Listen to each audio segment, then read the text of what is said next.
नमस्कार मैत्रिणींनो, स्वागत आहे तुमचे रेणूच्या व्लॉगमध्ये। आज आपण बनवणार आहोत खुसखुशीत अशी कोथिंबीर वडी। कोथिंबीर वडी बनवण्याकरता मी एक जोडी कोथिंबीर निवडून धुवून बारीक चिरून घेतली आहे। कपच्या मेजरमेंट प्रमाणे हा कप मी 4 कप ती झाली आहे। त्याकरता आपण हिरवी मिरचीचं वाटण करणार आहे। त्याकरता मी इथे 10 ते 12 हिरव्या मिरच्या घेतल्या आहेत, 8 ते 10 लसूण पाकळ्या घेतल्या आहेत आणि 1 चमचा जिरं घेतलं आहे। हे तिन्ही एकत्र करून आपण मिक्सरमध्ये बारीक करून घ्यायचे। अशा पद्धतीने मी मिरची मिक्सरमधून बारीक करून घेतली। ती आपण आता ह्या कोथिंबीरीमध्ये घालूया। ही मिरची तिखट आहे। तुम्ही जितकं तिखट तुम्हाला सहन होत असेल तेवढं मिरचीचं प्रमाण तुम्ही कमी जास्त करू शकता।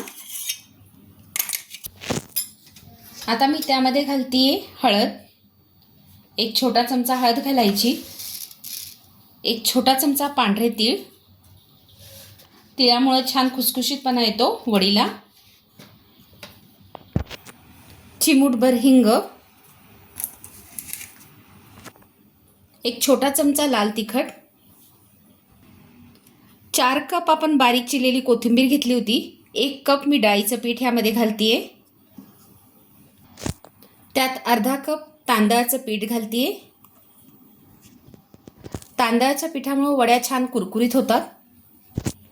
चवीनुसार मीठ। आता हे मिश्रण आपल्याला सगळं एकत्र करून घ्यायचे असं चमच्यानी, या पद्धतीने मी चमच्यानी छान मिक्स करून घेतलंय।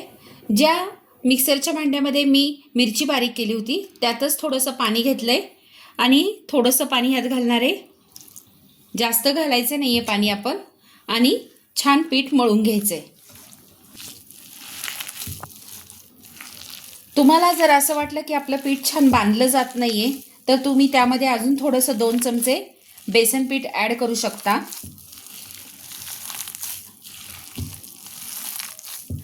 जेवढं बेसन पीठ थोडं आपण कमीच घातलं पाहिजे यामध्ये, कोथिंबीरीला छान टेस्ट येते मग त्यामुळे वडीला। बेसन पीठ थोडं कमीच घालायचं, पिठाचं प्रमाण थोडं कमी ठेवायचं। जर तुम्हाला वाटलं की आपली वडी नीट बाइंडिंग होत नाहीये त्यावेळेस आपण 1-2 चमचे पीठ वाढवू शकतो। काय होतं, कोथिंबीर वडी ज्यावेळेस तयार होती त्यावेळेस ती पिठायला लागती, तशी लागू नये पिठूळ, म्हणून आपण पाहिजे तर वरून थोडंसं डाळीचं पीठ टाकू शकतो। हे बघा, मी वडीचं पीठ छान तयार करून घेतलंय। आता मी 1 छोटा चमचा ह्यामध्ये तेल घालतीये आणि ते पुन्हा आपल्याला छान मिक्स करून घ्यायचंय। आता आपण एकीकडे गॅसवर पाणी ठेवूया उकळत। मी ह्या स्टीमरमध्ये 2 ग्लास पाणी टाकलंय आणि एकदम बारीक गॅसवर ते पाणी उकळायला ठेवलंय। दुसरीकडे आपण ह्या जाळीच्या भांड्याला आता तेलाचा हात लावून घेऊया, म्हणजे त्या वड्या जे रोल करतो आपण ते चिकटत नाहीत खाली। ह्या अशा पद्धतीने एकीकडे आपण रोल करून घेऊया आता वडी करता। हे बघा, अशा पद्धतीने जाड पाहिजे असेल तर थोडे छोटे करायचे।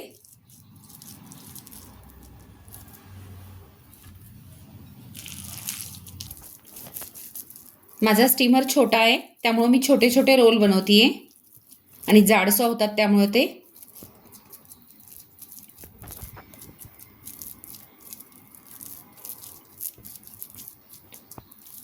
हे अशा पद्धतीने मी मळलेल्या पिठाचे 3 रोल झालेत। हे बघा,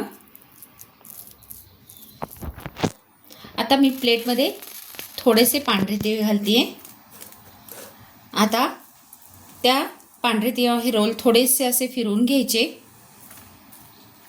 म्हणजे ते छान दिसतं वडी झाली की। ते मी आता ह्या स्टीमरमध्ये घालतीये। हे बघा, हे अशा पद्धतीने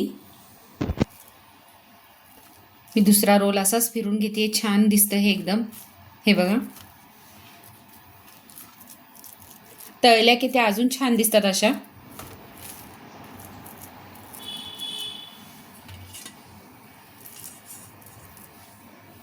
अशा पद्धतीने माझे रोल तयार झालेत. आता मी ह्याला स्टीम करायला ठेवतीये. पाण्याला वाफ आली आहे, तुम्ही पाहू शकता. पाणी थोडंसं गरम झाल्यावरच आपण हे ठेवायचंय गॅसवर.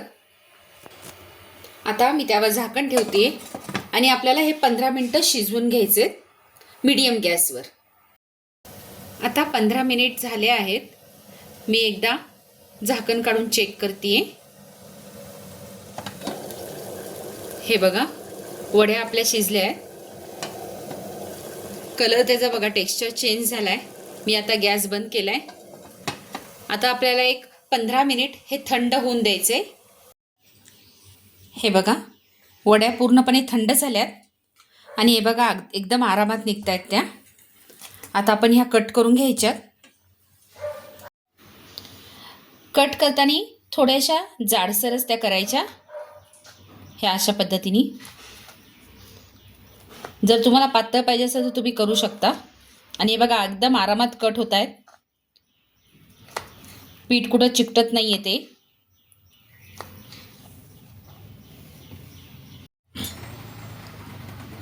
हे बघा, कुठेही वड्यांचा चुरा झाला नाही आहे. छान वड्या व्यवस्थित कट झाल्यात. पूर्ण थंड होऊन द्यायचं आपण ते रोल आणि त्यानंतर त्या वड्या कट करून घ्यायच्या. इथे गॅसवर मी तेल गरम करायला ठेवले. हे तेल आपल्याला कडकडीत गरम करून घ्यायचे. मी थोडासा तुकडा टाकून बघते त्या तेलामध्ये. हे बघा, तेल छान गरम झालंय. तुम्हाला पाहिजे तर तुम्ही ह्या वड्या शॉलो फ्राय सुद्धा करू शकता. आता मी वडी घालते यामध्ये. थोडा गॅस मोठाच ठेवायचा.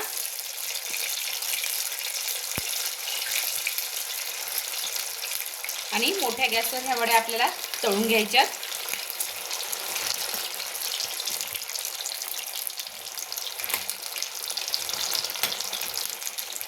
एक साईड जरा 2 मिनिट तळली की मग पलटी करायच्यात आपल्याला त्या. मग दुसऱ्या साईडनी तळून घ्यायच्यात. आता मी पलटी करते, ह्या दुसऱ्या साईडनी तळून घेते. आता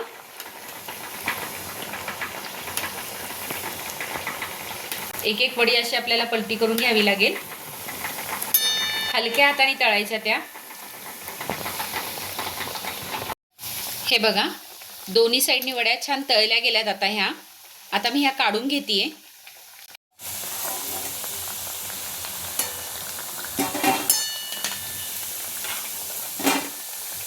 मस्त खरपूस तळल्या गेल्यात. बदामी रंगावर छान वड्या आपल्या तळल्या गेल्यात ह्या. तुम्हाला माझी आजची रेसिपी कशी वाटली हे मला कमेंट करून जरूर कळवा. माझ्या रेसिपी अशाच पाहत राहा आणि बनवत राहा. आणि हो, माझ्या चॅनेलला लाईक, शेअर, सबस्क्राईब जरूर करा. धन्यवाद.